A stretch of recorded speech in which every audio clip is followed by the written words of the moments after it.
На полках супермаркетов сейчас можно найти самые разные продукты на любой вкус и кошелек. Но, конечно, потребитель должен быть внимательным и следить за тем, чтобы вовремя вычислить просрочку. В этом покупателям уже давно помогают агроволонтеры, студенты Чувашского государственного аграрного университета.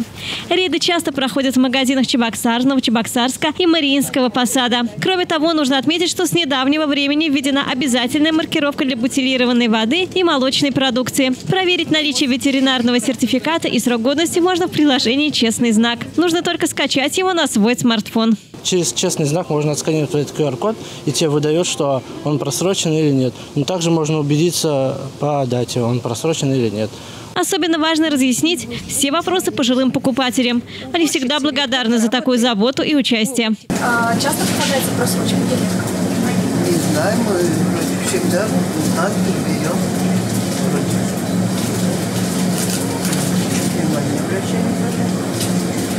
Не попадалось, да? Просрочка? Нет, вроде нет. Домой мы пришли, просрочен нет. Проект существует уже 3-й год.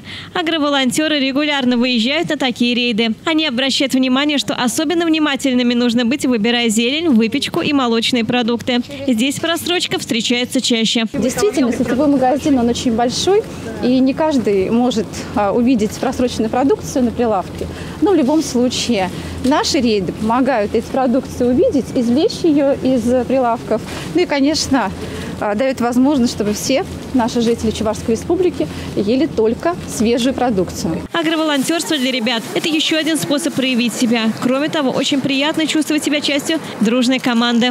Чтобы население, которое, например, в пожилом возрасте или наоборот в раннем, не попадались на такие продукты и не портили свое здоровье, мы вот помогаем им в этом.